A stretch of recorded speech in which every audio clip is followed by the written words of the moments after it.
And as soon as this goes, I will grab the link, pop us over to the Book of Faces.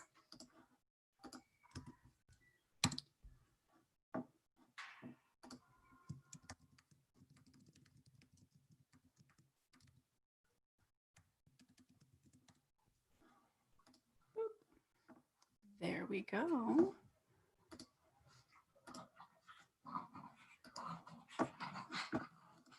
And we'll wait just a minute for our friends to show up like they do. Tiffinbox, hello, welcome. I see we already have a couple people in here. Guys, say hi. Hi, Kelly. Kelly Robitaille is here today. Already, we have awesome people showing up to say hi. If you guys are here already, say hi so I know that you're here. Oh, thanks, lady. I knew Megan was coming on today, so I had to look pretty because I knew she was going to look fabulous. So, hi, Arik. Is it Eric? Isn't it? I want to say Arik because it has an A, but it's Eric. Okay, I will remember that. All right. All right, guys. So we already have some people hanging out with us today. So we are going to go ahead and get started. Welcome everybody back to the Social Hour. I am super excited today. When I first started this show, there was one person I knew for sure that I wanted to interview, and that is today's guest. She is an award-winning photographer, public speaker, mentor, business coach, and entrepreneur who grew her Florida-based portrait photography business to six figures through fearless business savvy. Her work is clean and contemporary with beautiful light and timeless flair, and her customer service-centered approach has clients constantly singing her praises. She also has a heart for teaching, and she uses everything she's learned over 20 some odd years in business to help other photographers reach their business goals, both through mentor posts in her Facebook group, Megan DiPiero Rise to the Top, and her coaching program, which regularly sees new members reach and smash the mark for $10,000 sales. Her in-person workshops sell like hotcakes. She's absolutely generous with her time and advice, and countless photographers owe their blossoming businesses to her teaching, whether in person or on platforms like the PPA. Please join me in welcoming this amazing lady, Miss Megan DiPiero. Megan, thank you so much for being here today. Thank you. I need to just record that and like play it as my morning pep talk. Yeah, do it. That's the whole goal. Man, you need to like make a career of introductions. I would totally love that. I will be your hype man. I will just like show up on stage and be like, here she comes, people. Be excited. Nice. Awesome. Yeah. So I'm so glad that you're here. Like I said at the beginning, I definitely knew when I first started the show and started chatting with different photographers that I wanted to get you on at some point because I've been a fan since back in the day when you were first sharing your walk the mall approach. And I was like, oh my God, that is genius. Why is everybody not doing that? And ever since then, just been watching you just grow and watching your influence spread and all of these photographers kind of falling under your umbrella and getting underneath your wings and just their business is growing. And it's been really fantastic. So I'm really excited to have you here.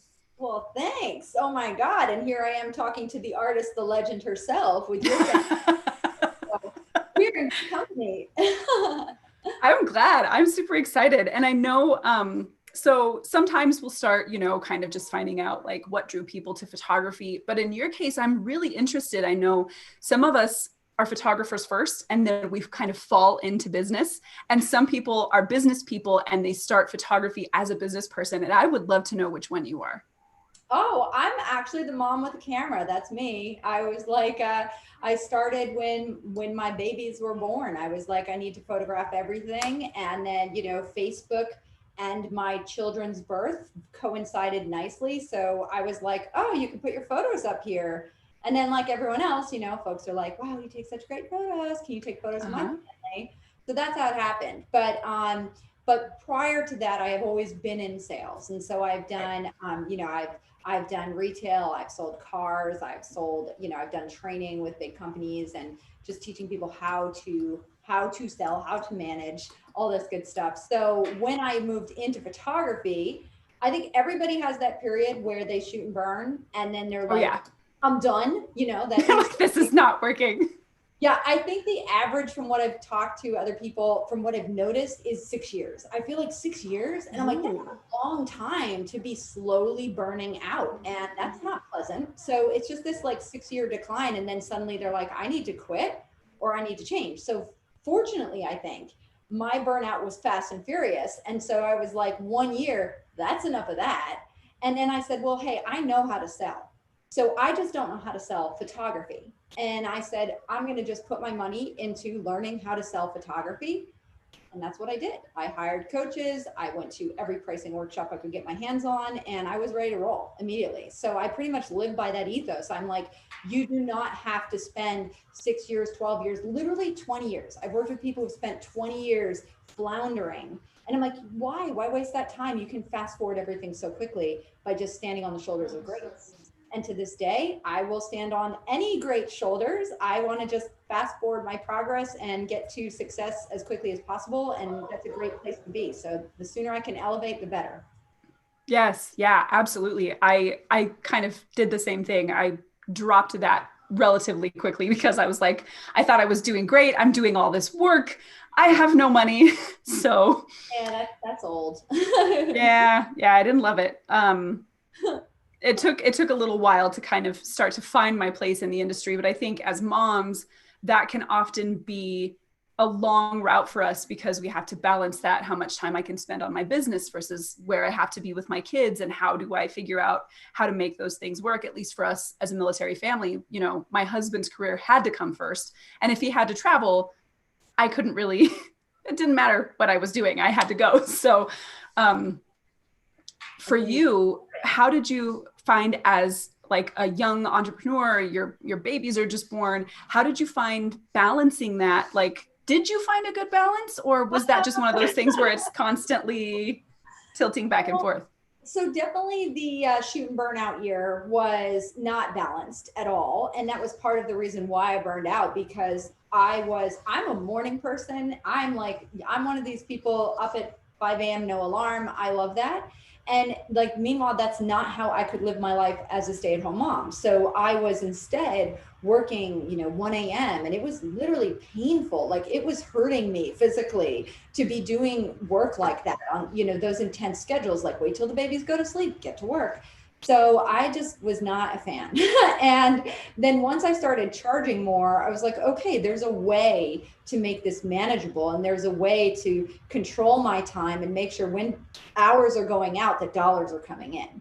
So you are able to better run like a business, but you have to first know, what does being a business mean?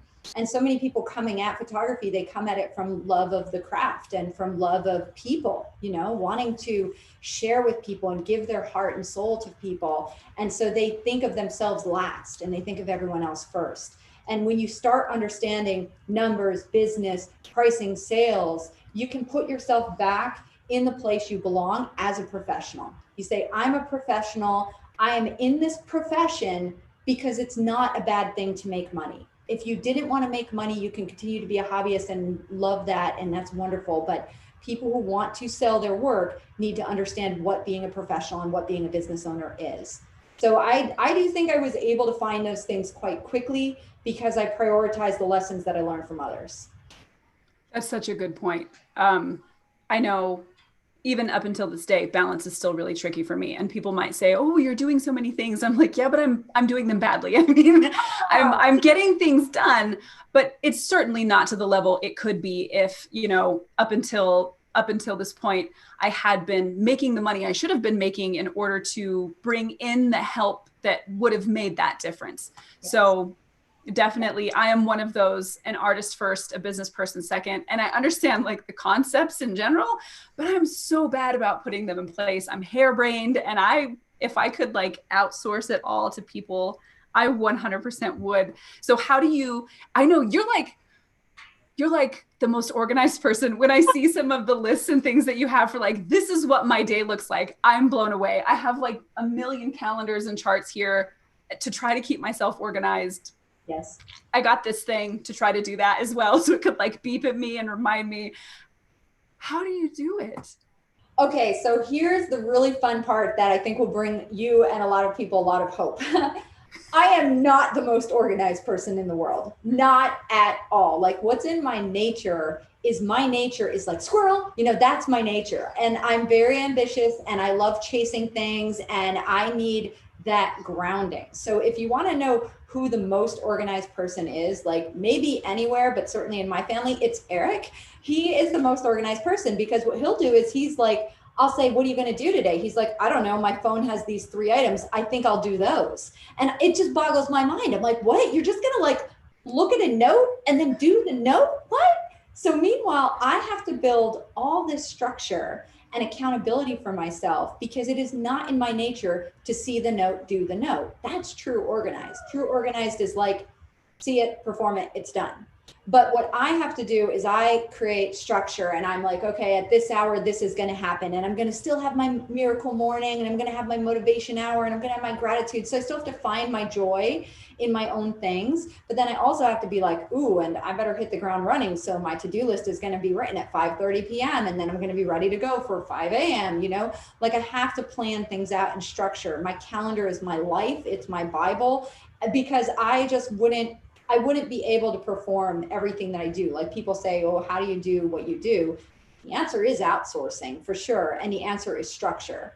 So the more, like you must know this from military, right? You have to have discipline. How would the military perform if everyone was just chasing their dreams? It doesn't work. Oh, so painful. That's all I want in life is to chase my dreams. I just want to make things that people buy. I just don't want to sell the things.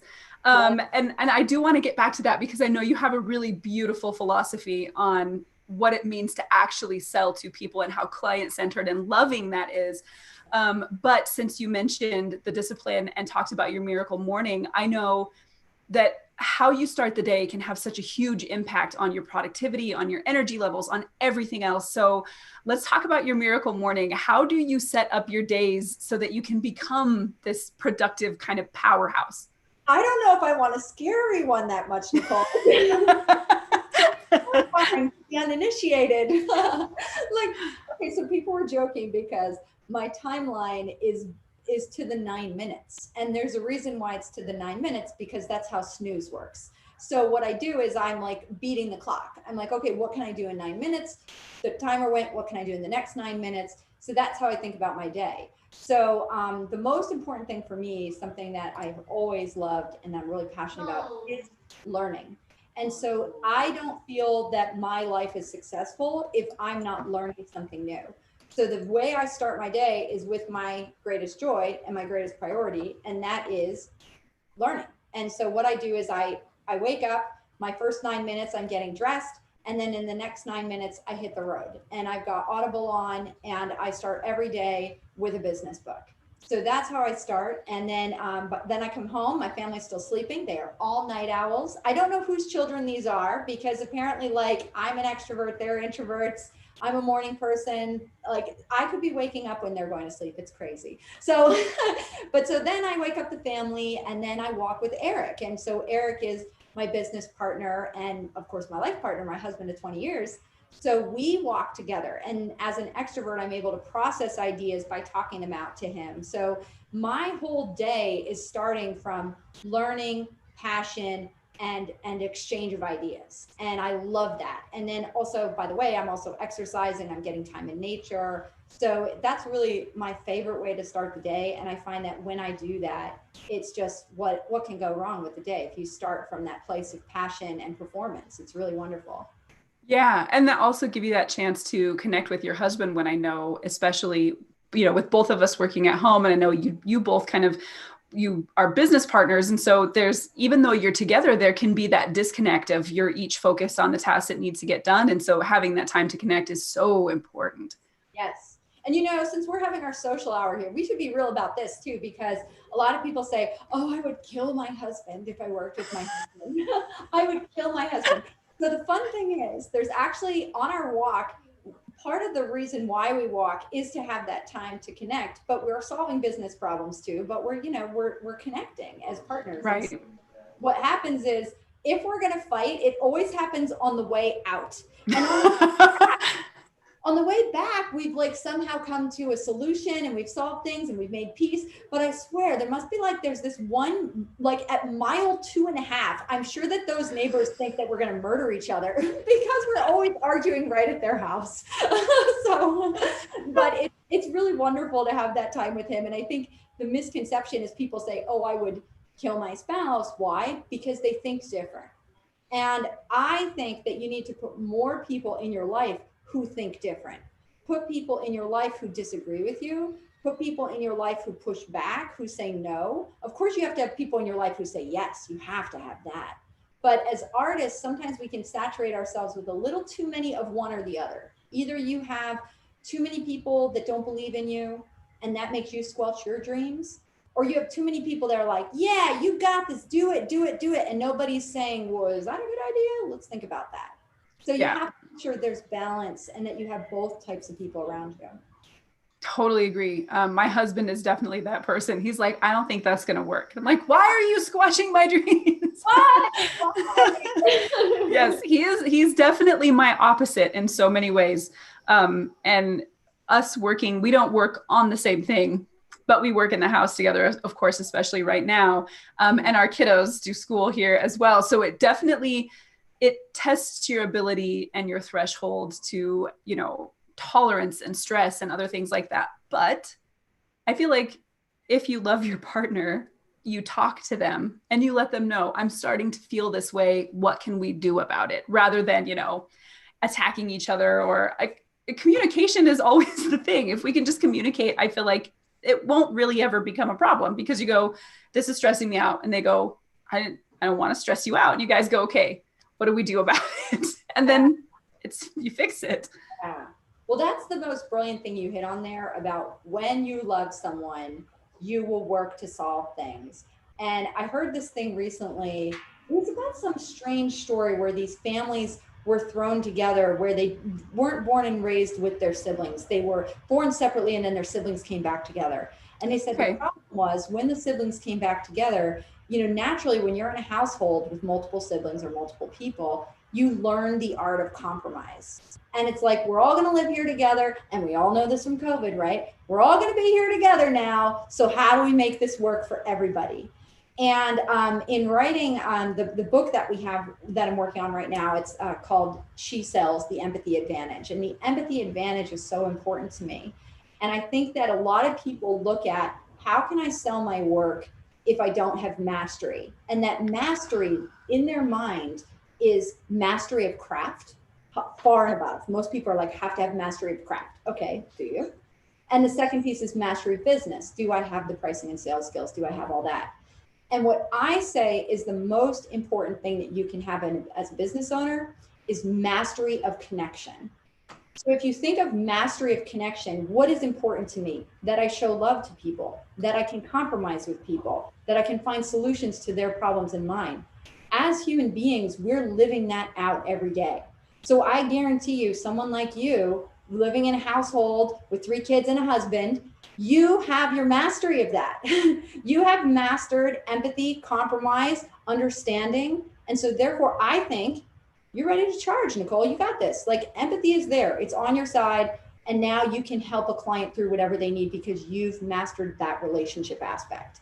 So, you know, you can put aside the worries about, I got to pay my dues with art and I've got to pay my dues with pricing and sales knowledge. No, you've paid your dues with empathy. You're ready to connect. You're ready to serve. And that's how you'll be a great business owner. I love that. And that brings me exactly to what I was wanting to follow up with via marketing is, I know for so many of us, marketing, it feels like a dirty thing. Like we feel like we're out there pimping ourselves, or we're like throwing our work at people, or like, buy, you know, oh, come get my stuff. Like it always feels so dirty. We have this weird idea that people should just come to us because they think it's a really good thing and want it. And we should have to put in no effort. Like, look, here world, and everybody feels like, yeah, Kelly says, I feel attacked. Yes. And that really it is a thing. For some reason, it feels like a dirty thing. And your approach is, I am serving these people. Why would I not want to give them what they need? So could you talk about kind of your mindset around why this marketing and customer service is such a beautiful thing? And hopefully that can help some of the people who are like me, who are like, no, marketing, no. Oh gosh, the word you chose, like pimping ourselves, like selling ourselves, like selling our goals, you know? Yeah, that's really hard. So here's something that happened that was really eye-opening for me that kind of speaks to this, is that a lot of people do think, they're like, I put myself out there. Now, where are the customers? And one thing I learned that was so eye-opening was the first time that we went to go sell this program, Level Up, you know? And so I have this program, and this is what I've been doing over a decade of photographing. I'm like, okay, I've learned this. Now I can share this with the world, right? So I was super excited. This is the business approach you need. I was ready to roll it out. And what happened was I rolled it out to all what I thought would be this major hype and this, oh my God, here it is, world. And it was like crickets, like literally like all this work and time and energy and no response. And I was like, wow, okay, I need to go say this again, because I can't let this just sit here. I have to let the world know about this. So I said it again, and I said it again. And what it looked like at the end of all me saying it again and again and again, at the time, I was trying to fill like 36 seats. And these days I could probably sell 36 seats in like 10 minutes. But back then it was like people didn't know me and they didn't understand what I was selling and all this stuff. But I was like, okay, I've got to sell these seats. So I did it. I sold out, and we had a fully attended program. But I said to people, how many times do you think I had to say out loud, this is my course, Level Up, will you come and join us? And the answer was 84. And nobody thought it was 84. Because when I said, what do you think it was? People were like, I don't know, did you say it 5 times? Like they were just recalling what they had heard me say in the group or what they had known of from me personally reaching out to them. They're like, you probably said it 5 times. You probably said it 11 times. I'm like, no, I said it 84 times. And that's what it took. So after that, ever since then, I now realize for everything I've done, every business, every brand, every launch, you cannot just say it once. You can't just be like, here it is. If you build it, they will come. No, it's like you have to go again and again and again. And what fires me up and helps me come back, not 10 times, not 20 times, 84 times, is that understanding that what I have is what people need, and tapping into that place of service. Like, you need this. I want this for you. Your family deserves this. You know, in my coaching, you deserve to be breadwinner for your family. You deserve that. So I need to keep coming at it again and again, because without that message, I feel like I'm depriving people. So I'm coming at from that place of service, and then you cannot say it too much. Right. No, that makes perfect sense. I mean, when you look at, people who are working to build their business, you have to believe that your clients deserve the joy of having beautiful portraits of themselves on their walls or in their album, that in 30 years, when they look back, those things are going to be priceless. And it's difficult to, I think, sometimes reconcile that with the feeling of trying to sell, until you realize what you just said, that, you're solving a problem for people. You're giving them something beautiful. You're helping them. Of course, you should tell them again and again. If they haven't heard you the first time, yeah, look, this is going to change your life. It's going to be beautiful. It's going to matter to you in the long run. Of course, it makes sense to do it when you think about it that way. And what's stopping people is ego. I totally get that. It's like you feel like, I can't say that again. I already said that. I don't want to be in people's faces. Well, first of all, you're not in people's faces because you're saying it 84 times and they're only hearing it 5 times. So I promise you, if you're saying it 5 times, they're hearing it no times. I promise you. Right. So you have to say it more and more and more. And you have to say, this is not a reflection on me. This is not about me promoting myself. This is about me serving you. And this is about me helping you. So when you think of it from that point of view, you don't have to be scared, because it's not about you, it's about them, and it's about what you can do for them. And then it becomes a lot more freeing to be able to say, now I can put myself out there because I believe in this, because this is a cause that people need. Right. Yeah, that makes perfect sense. Kelly says, I love that confidence, definitely hugely lacking within my consciousness and business. And I know for so many artists, that is the stumbling block, not bringing yourself to that place where you can believe that the art you're creating is the kind of thing that will matter in somebody's life enough that you have to be able to reach them, especially if we're talking about online things where the algorithms are kind of working against you. Like, yeah, if you said it, they probably didn't hear it. You're going to have to re-say it a lot of times because they didn't see the thing. But how do you, if you can't connect with the art piece of it, because, you know, I do believe that our art matters more, but matters a lot, but even more than our art, I believe it's the experience I create. So even if I took a shitty picture, which trust me, I've taken a lot of shitty pictures, like to this day, I take shitty pictures sometimes, you know? So like, even if you do that, you can think of it that if I can make someone feel good, it doesn't matter the end result. It matters how they feel in that moment. And sometimes that even comes down to if I can take 20 minutes and listen to someone on the phone and let them have a spotlight moment. If I can do that, if that's all I did, that's worthy. So if you take it back to that place of empathy, the importance of relationships, the importance of service, if you take it back to that, you don't have to sweat your art. Don't worry about your art because that's not the product you're selling. You're selling connection and you're selling service. right. That is a great point. And hopefully the people who are watching who fall into that same trap that I do, hopefully they're really taking that to heart because it matters so much the mindset that you approach this with. Because if you come at it from a place of kind of desperation and like, God, just take these mini sessions. Like if I have to go cheap, I'll go cheap. Just please come to me.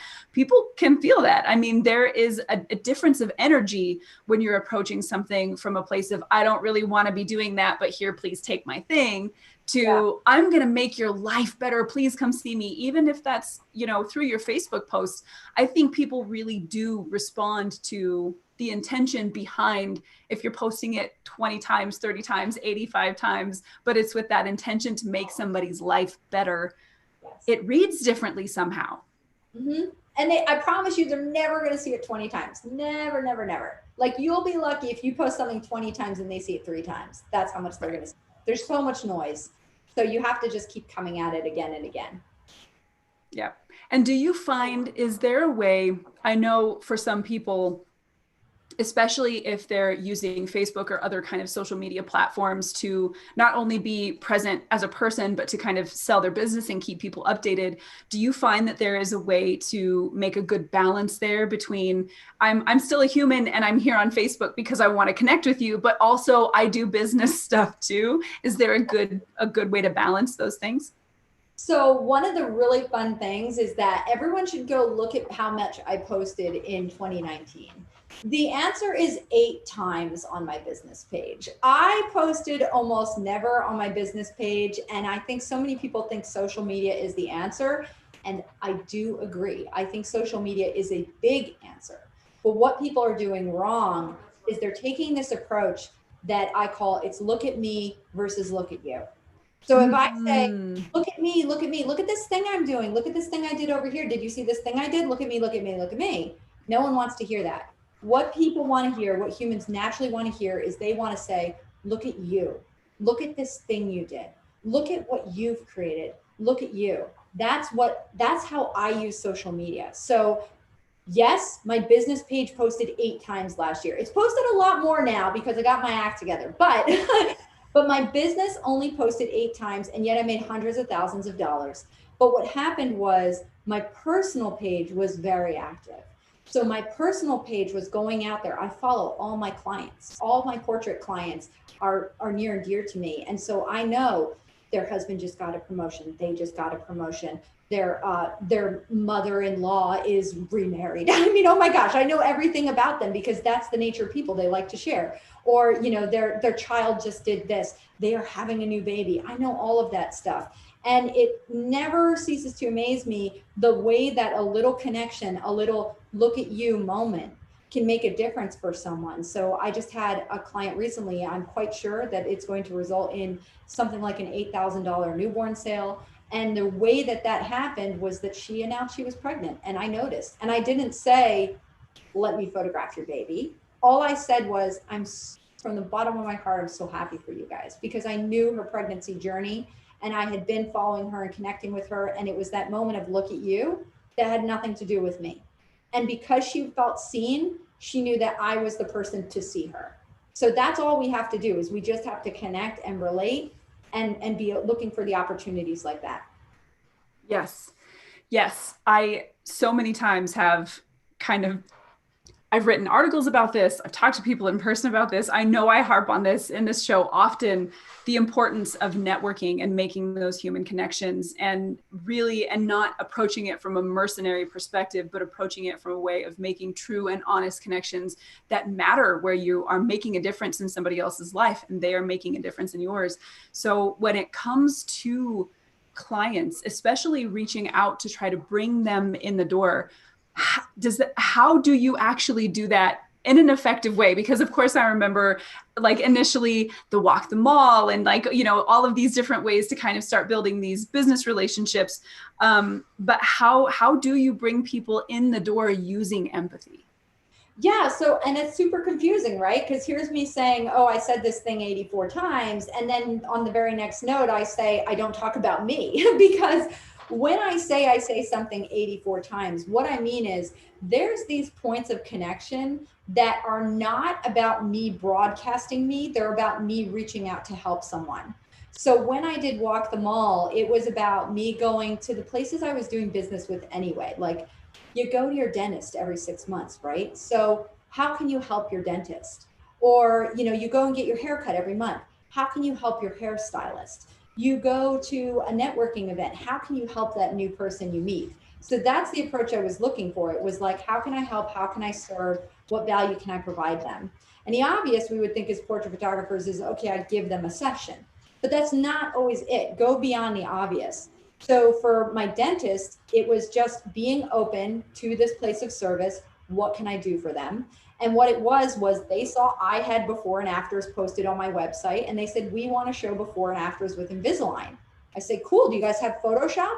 Yeah, but we don't know how to use it. No problem. Let me sit with you. How about we sit together on a Friday and I'll show you how to use layers. And they had no idea about that. And I like sat there with them and wrote the tutorial as I walked them through it. And that was just a donation of my time, but it really helped them and helped their business. And so who are they going to go to when they need portraits? They're going to go to the person that helped them, that solved their problems.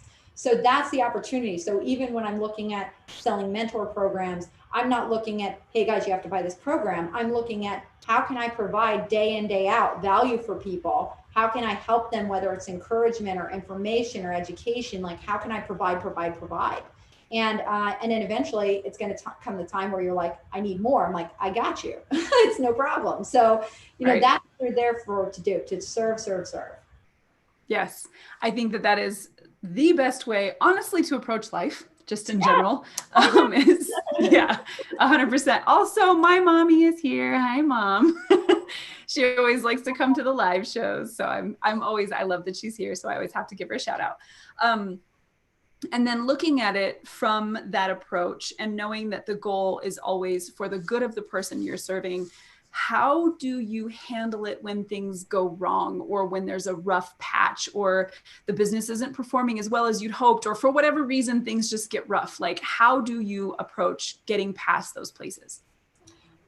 Because things don't go wrong in my business. And the reason why things don't go wrong is because of my all-time favorite mantra, I never lose, either I win or I learn. Literally today, I made an $800 mistake. And it was, you could say painful, and for a lot of people might be a very difficult thing to overcome.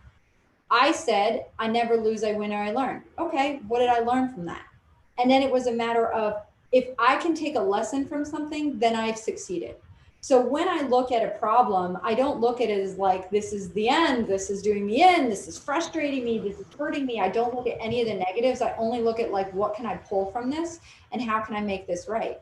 And that's where we go back to that place of empathy and compromise, that if I'm truly approaching my client from a place of empathy, I don't see a villain. I never do. I hate it. Like I will like scold people when they come into my group and they rat out a client or they like yell at somebody, because that's not what we're in that group to do. The group is called Rise to the Top for a reason, because we are there to rise. We are there to rise as business owners and as human beings. So if I see that somebody is finding fault with someone, I say, well, let's turn that mirror around and see where might you have improved. And let's put ourselves in that client's shoes and say, why might they have drawn that conclusion? Why could they have gone that direction? So if I always approach things as like, how can I serve? There are no villains. Everybody's the hero in their own story. And if I can look through their eyes and solve the problem, I know I can come to a solution.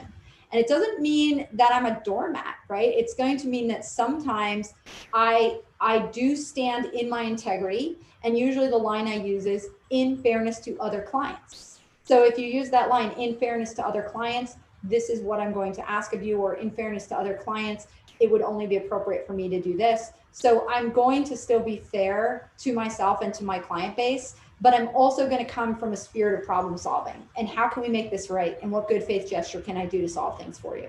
So my $800 mistake was actually a matter of, I chose the wrong service for a client and it didn't perform like she expected. So I said, I'm not going to leave her disappointed. I'm going to solve her problem. And so I swapped her service. I swapped her service on over to add additional time with our makeup artist, and everybody's happy. And I know the resulting images and session is going to be great as a result.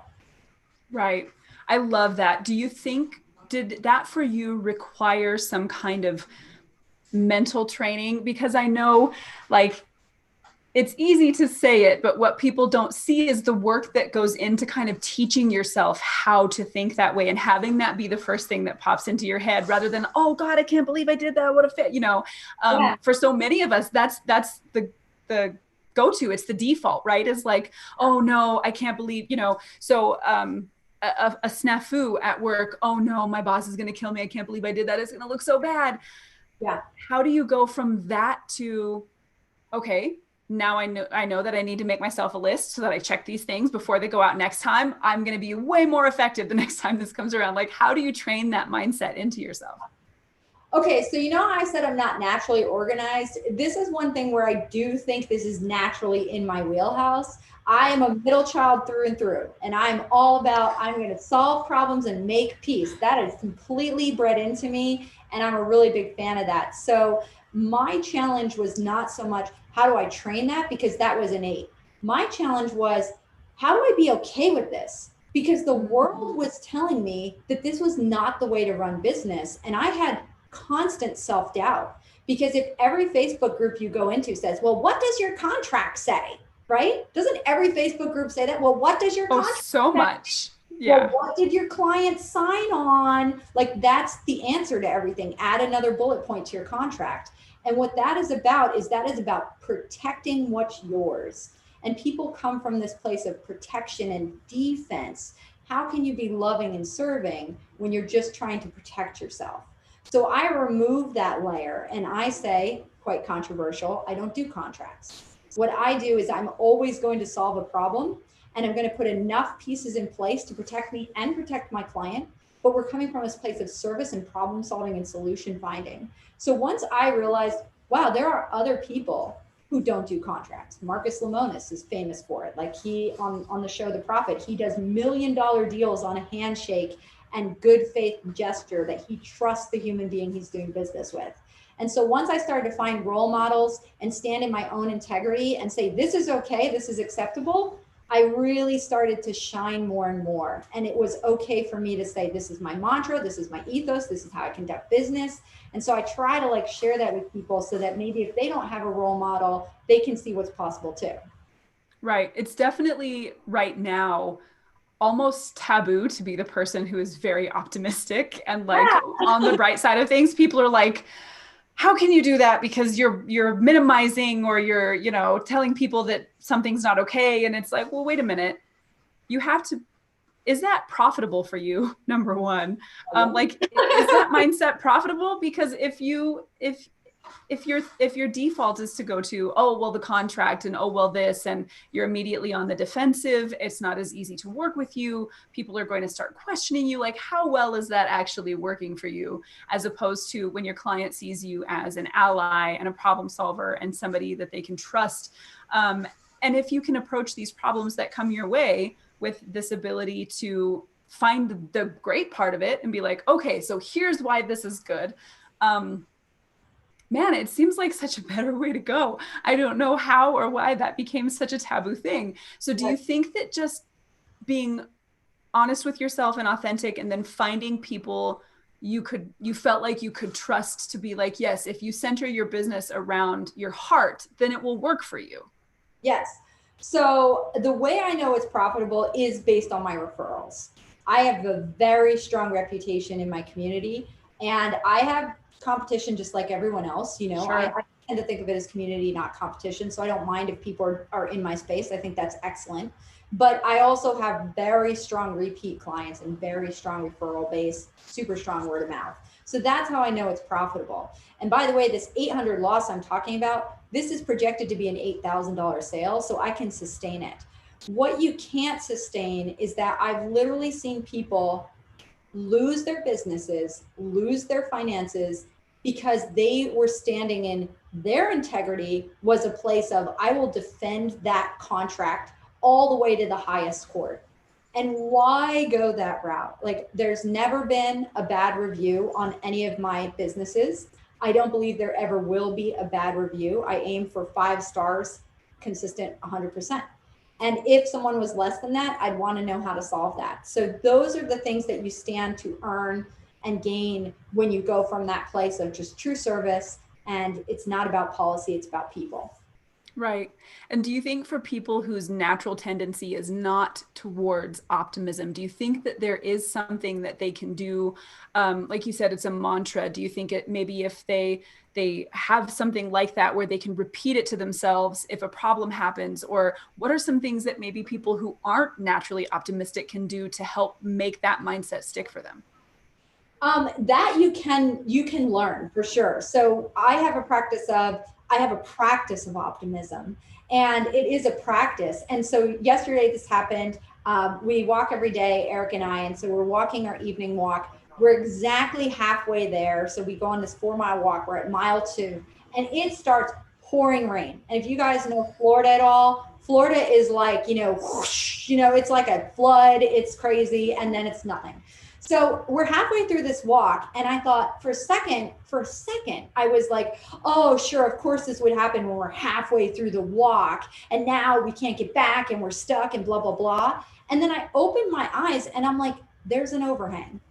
And I stood under the overhang for 15 minutes, and I talked to Eric, because that was my plan anyway, to spend the time with my loved one, And so I'm like sitting there talking to my husband, dry as a bone, and I said, I've found a solution, right? And that's it. And suddenly I was grateful. I was like, well, thank goodness it happened halfway through the walk, because if it had happened a third of the way through the walk, there wouldn't have been this overhang.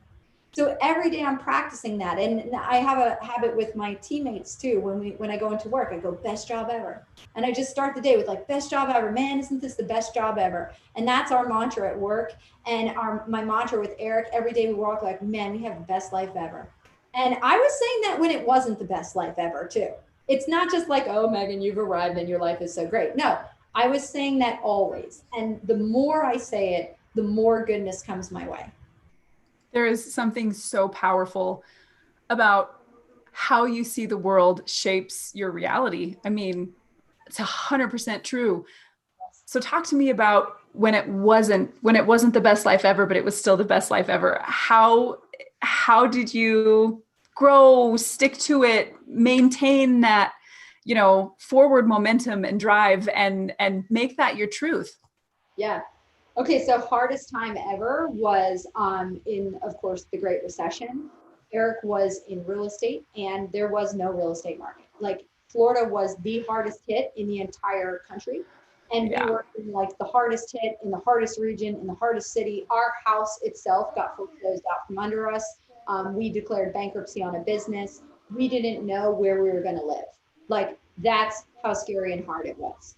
And so business taken away, house taken away. It was just horrible. And guess what started? My photography business. So at the hardest time ever, in a very vulnerable time, 2 young kids, and I was a stay-at-home mom, we said, how do we pivot? And so I think there's always opportunity, and you look around at what you got and you say, how do I make the best of this? And I totally understand and respect that. Like, I mean, honestly, I'm privileged. I get that. And I do want to acknowledge that. Like, not everybody can make a turn. We had the fortune of our parents were able to help us buy the next house. We went from like this glorious $500,000 house that we afforded through our careers and our businesses. And we moved to a $70,000 house. And it was like a total starter, foreclosure, bad part of town. And that bad part of town, like little tiny starter home, became my home studio. And in that home studio, grew it to $400,000. So my clients were coming to like the wrong side of town because that's what I had. That's what I had available. And I said, well, I can't just bring them to this place. I can't have them leave their gorgeous gated communities and like be like, where am I going? And, driving, like I could not have shoots. The whole time we had this home studio, I couldn't have shoots on Tuesday and Wednesday because that was garbage day. And there would literally be vultures picking at trash and overturned mattresses. And it was the worst. It was the worst. But I made it work. And what I said to myself is I said, I can't do business on this day. Fine. I'm going to pick a different day. That actually became one of the best time management hacks ever because I had to realize that I have to do business on certain days. So that was an excellent finding. The other thing that happened is I said, I want to make a great first impression and this ain't it. So first of all, let me make this home a sanctuary. Let me have beautiful candles, beautiful fragrances, nice and clean and polished. Everything as perfect as can be. But before they even roll up to that, I want to make a first impression by concierge white glove service. I'm going to drive to their homes. They're comfortable in their homes. So my consultation didn't happen at my studio. It happened at their home. And that became a massive learning too, because what I found out through that by accident, because, constraint is the mother of all creativity, right? I was like, okay, yes. By accident, here I am and I'm at the client's home. And that's where I discovered my niche and my power for selling wall art. Because when you're in a client's home, now you can position yourself as a decorator. You're specializing in decor. You're talking about them. It's I see you. It doesn't have to do with me. It's not about me. It's about you. So when I'm in your space, I can start to talk about your walls, your art, your decor, your taste. And none of that would have happened if they were coming to my studio, my space. So there's so much you can learn through sometimes dumb luck and sometimes just like opening your eye to opportunity and being ready for change and challenge and pivot. Yes.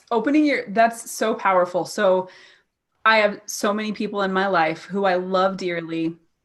There's something about coming from a place where things are just down in general, and it strangely trains you to see everything that way. And so when you have a problem, you go, well, I can't fix it because of this, and I can't fix it because of this, and this is holding me back, and this is wrong. And it seems like there's no way to escape that, when really the answer is, like you said, you have to open your eyes and you have to start seeing the opportunities and the ways that you can move forward. Even if it's just a little bit at a time, you're still not where you started, right? So was that ability to kind of see those opportunities or continue to push forward despite those hardships, is that part of just your nature and that kind of optimism that you have? Or was that something that you had to kind of teach yourself to do? I think it's both. It's naturally drilled into me, and it's a space I'm comfortable in, but it's also something that I actively work to reinforce. And one of the things that was very interesting is I actually lost members of my group when COVID started because I used the word retreat, and I should not have used quarantine and retreat. I understand that was a poorly played PR move, but my thought process was, hey, we're all shut down now. Let's not think of this as a hardship, because of course it's natural to think of it as a hardship. It's a very scary time to be in quarantine. And I said, instead, what if we switch our thinking and we think of it as a retreat, and we think, what can I accomplish with this time? What can I reach that I haven't reached in forever? What materials can I enhance? What numbers can I look at? So I really started actively in my mind thinking, this is a retreat. I'm going to go and change and solve new things. And but the reason why I lost members is that was very controversial to say and very hurtful for people, because when you're in a place of hurting and pain and feeling limited and blocked, you don't want to hear anyone else saying, hey, look at this great opportunity, Right. You have to.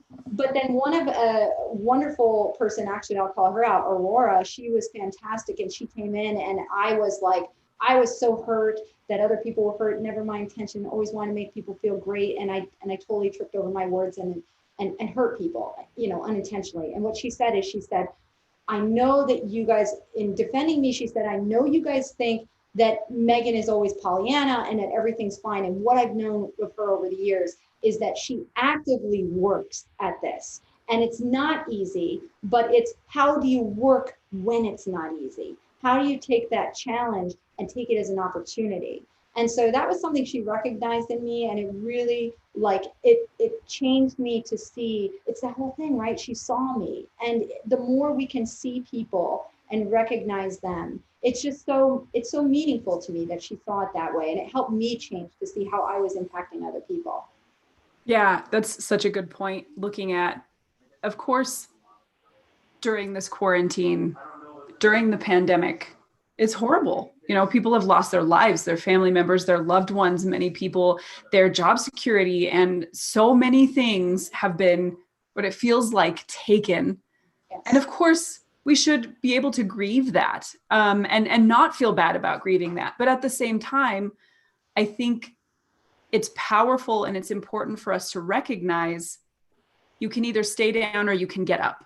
So take that moment to feel that pain and recognize that that's what it is, but don't be offended or upset when somebody says, I'm not going to let this keep me down. I'm going to decide how I approach this. I always remember I was told this story about, it's of course a proverbial story, but about an elderly blind lady who her family could no longer care for her. And so they had to move her into a care facility, and she's led into the room and the person is describing the room to her. And she says, oh, it's beautiful. I love it. And they said, well, how do you know that? And she said, because I decide to. I decide to love this. And that changes your entire world. Of course, we don't want to say, we love this quarantine, but I feel like it would also be, I don't want to say foolish. It would be remiss of us not to look for the ways that we can benefit, the good things that we can do, the ways that this hardship has brought a lot of people together. I've seen people give their time, their money, their products and services for free. I've watched people make things solely for the purpose of helping and lifting up other people, run food banks, and do all kinds of beautiful acts of service because we're all going through this hardship. And even though the hardship is a real thing, the beauty is a real thing too. You just have to decide to see it. Yes, that's so perfect. Yeah, that has to be part of you actively seeking that out. And I also think on the flip side of that, you have to actively seek out the good, but I also actively step away from the bad, because I love nonfiction books. I love them so much. Like, I read 100 books a year. It's my favorite thing. But I find it hard to read fiction books, because if you look at fiction is like typically like, let's put a struggle, war, famine, hurt, pain, death, all these things. That's the basis of fiction. It's like we have this great obstacle and we overcome it. But what I found was, because I'm such an emotional, empathic person, that I get so sucked into the hardship of those fiction books that it like derails me. So I'm like, I have to spend my reading time focusing on positivity and overcoming challenges that don't crush. That's my thing. So right. So I have to look for that. So sometimes it means turning off the TV, turning off the news, stepping away from the Facebook group that doesn't encourage you, and stepping away from the family members that don't encourage you. You have to put the right people, attitudes, and beliefs surrounding you to get to that place of positivity also. Yeah, for sure. As a writer of fiction, which is my favorite thing in the world. Although, I mean, I will be with you on the nonfiction. I find so much, like, my life is enhanced by learning from other people. So I'm right now reading a book about breath, which I recommend to everybody. It's just called Breath, but it's so good and interesting. And I think it will change a lot of people's lives. Having said that, as a writer of fiction, I know the important thing for me. So we're like, let me make you love these characters and then do this really bad stuff. And it's still like, how many bad things can I put these characters through? But for me, the part of that makes it so powerful is they come out the other side. And for me, it's almost cathartic in a way, because I almost subconsciously, I force my characters to go through things that I need to deal with, or bad things that have happened to me that I have to find a way through, and seeing and allowing them to go through and find their power and refuse to be victims, or however it is that that particular character deals with hardship and makes it out on the other side. For me, that's the power there, because I need that reminder. You know, it helps me to have that person to look up to and be like, so this is my favorite story. There's a part in The Hobbit where the dwarves and Bilbo Baggins have been going through the Mirkwood, and it's terrible, and they can't find their way out, and they don't have water, and everything is bad. And they start seeing fires in the forest at nighttime. And they're like, there's people out there, let's go to them. They will have food, they will have things. But if we leave the road, we'll probably never find it again. And so they leave the road because they're desperate. They leave the road. And then the narrator literally says they didn't know that if they had just kept going, the end was right on the other side. Like they could have seen the end from this hill. It was right there. And for me, that stuck like, yeah, that's what it is. You know, those little nuggets of wisdom that I can take and apply to my life. There's so much power in that. And so. He's find what they needed when they left the road. No. Darn. Yeah. And that's the lesson, right? Like that is the lesson, which for some reason, I think stories just stick so well. And I keep them and I always have them. But since we are nearing the end of our hour, people who are here, let me make sure that I get to your questions. So if you have any left for Megan, please get them in now. Ryan Flanagan would like to know, do you have anyone that tries to exploit your help, even if they're doing it unintentionally? Wow, that's a good question, because the word exploit is so loaded. So I would probably have to believe a person is evil if I were to believe that a person would exploit me. Now, if I can see it from the point of view of like every person is the hero in their own story and every person is trying to achieve what's going to best meet their needs, that I can get behind. Because, you know, the flip side of exploiting is that they are trying to accomplish their needs, and their needs are paramount. And of course, that's natural. Someone's needs are paramount. So I just need to identify, like, what are they trying to accomplish? And when I can understand what they're trying to accomplish, then I can find my way as part of that. Like, can I help them accomplish what they need to accomplish? So if you want to have a session that clients typically spend $4,000 on, but you want to spend $400 on it, then I cannot help you. I cannot. Like, in fairness to other clients, I cannot. In fairness to my family, I cannot. So I need to see, like, what can I reasonably accomplish? But if you want to have a $4,000 session and maybe this service would suit you better and that would meet your needs and I can easily swap something for you, I'm game. So I'm just looking for, like, I'll make swaps, I'll make compromises, but I have to believe that people have their best interests in mind, and then I have to support my best interests simultaneously. Like, I can accomplish both. It doesn't have to be either or, it can be both and. I think I love that you immediately fixated on the word exploit also as a writer, because the power of words, people miss so much, but that you're right. That's 100% loaded. If you assume that what somebody is trying to do is exploit your good nature, then you're immediately making them the villain in your head. And the way you deal with them after that is going to be as a villain, when perhaps like you said, if they're the hero in their own story, then what they're thinking is maybe to themselves, I can't do all the things I want to do. What can I get, right? Like, how can I still get this service that matters to me? Yes. And afford it, or not feel guilty later on, or whatever it is. So and I can get on their side, because I'm like, I can see how I can help you there. But if I only think it's them versus me, I don't want to help them. Right. So it's a conscious choice to see people in the best possible light rather than to see them as, you know, the bad guy. And it is not easy, and I am not Mother Teresa. Like, there are a lot of times I just gotta vent, of course, you know. I mean, sometimes it's like that, you know, like I have those moments, of course, you know, but I get that out of my system and I take a deep breath, and then I do my work of how can I see through their eyes. But it's just the same thing. We have to grieve. We can't ignore the negative emotions, but we have to come to that place of solution finding.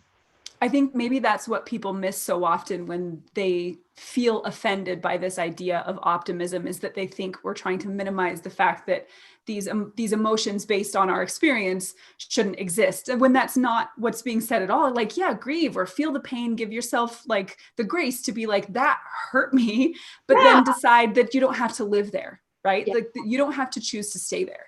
Yes. Elevate out of that. Mm-hmm. Yes. Yeah. 100%. I love that. Kelly says, I don't have a question. I loved this conversation. I see myself in much of what has been said. I just have to find the end of my road and move to the next chapter.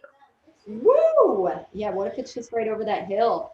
Yeah. That's always been the thing for me. Like there's so much there. I mean, there's a lot of good stuff in Tolkien altogether, but that always stuck with me. This idea of like, you see something you've already been told, like if you go long enough you will get there, and then you see these little points, and maybe I hate when I stumble, but I'm trying to put these together. When you stop having faith in your ability to reach the goal, that's when all of the side quests suddenly start looking much more plausible, right? Like when you lose faith in your ability, wow, forgive me for that.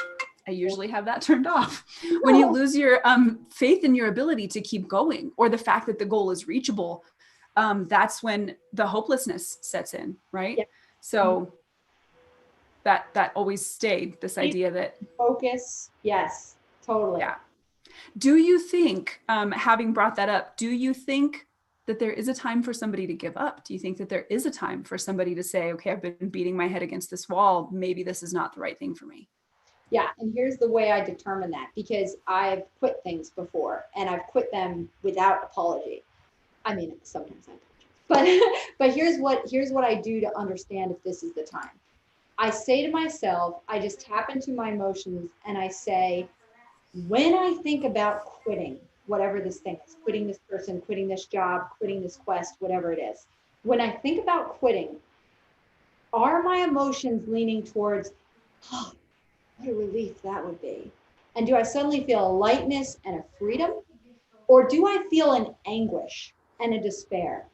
Because I've had those times where I'm like, oh my God, my first year when I changed my pricing, it was like I wanted to quit and I thought about quitting every week. And we had a joke in my family that Eric would say, do you want me to go get you an application? McDonald's is hiring. Like that was his joke, to just make light of it, because I needed that perspective. Because seriously, of course I'm going to continue on. But I was like, I can't, you know?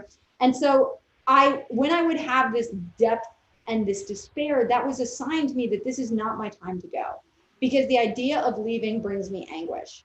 But sometimes I'm like, you know, should I quit this? And I'm like, oh my God, wow, if I quit this, think what I could do. Wow. And suddenly doors start to open and a feeling of freedom takes over. Then I'm like, that's the time to quit. So if you're asking yourself that question and it's anguish, you are not done yet. Keep at it. But if you're asking yourself and you know that it's the freedom you need, let it go. That has been 100% true for me. As somebody who, like, as a writer and a photographer, like as a multidisciplinary artist, there were times when I was like, I don't have time to do both of these well. How can I, what can I do with this? Do I need to give something up? And the idea of cutting one of those things away felt like I was tearing parts of my soul out. Yeah, then like, oh, I can't leave. Yeah. So that's 100% true for me. Absolutely. Guys, it's already been an hour. I can't believe how fast that goes. Before we go, I know we're going to tease a couple things. So Megan has a few things on the horizon. We can't give away too many details, but she has a few things on the horizon. We're going to tease a little bit. So what do you have coming up for people that you can tell us?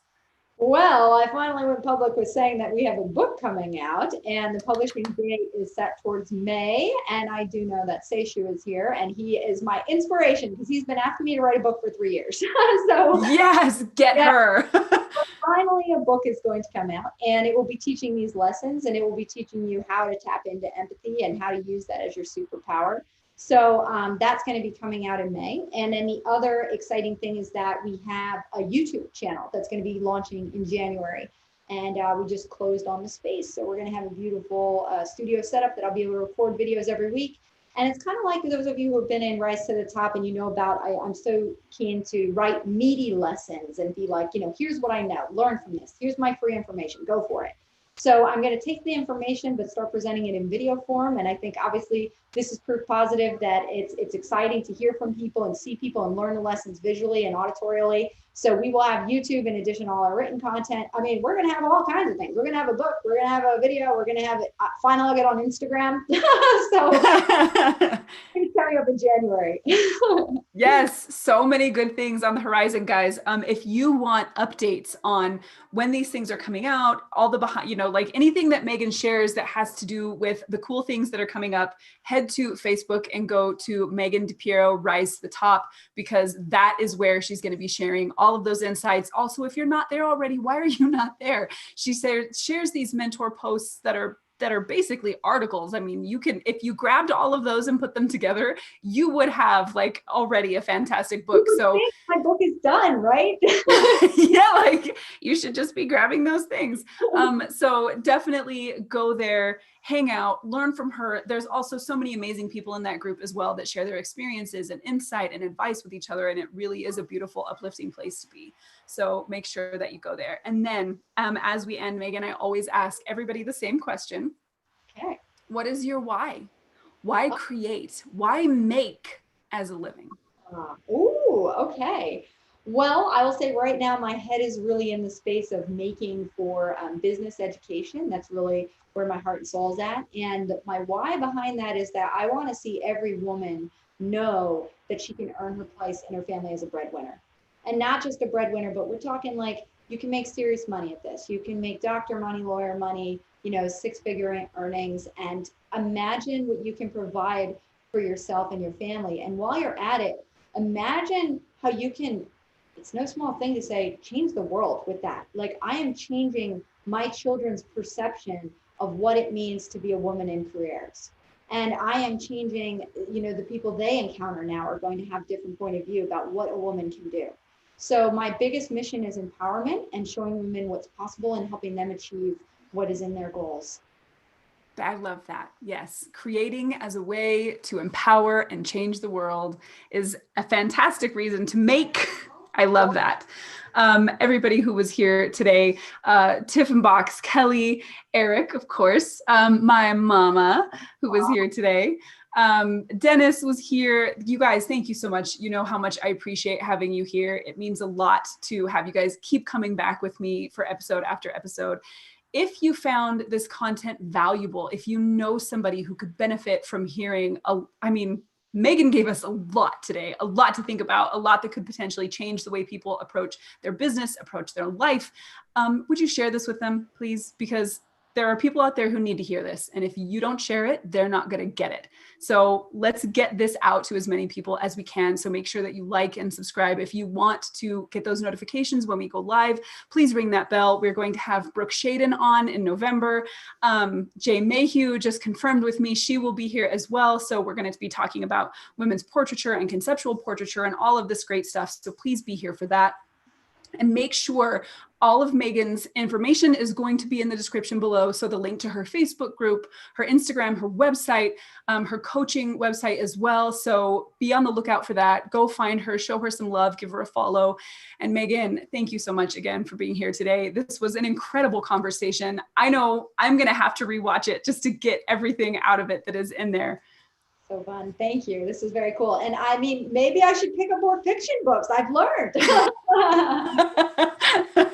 Yes, I should. I'll send you mine, All right, everybody, be here next week. Jay Mayhew will be here, and then Brooke Shaden will be here. So join me every Tuesday at 6 p.m. Pacific time, 9 p.m. Eastern Standard Time. And until next week, bye, everybody.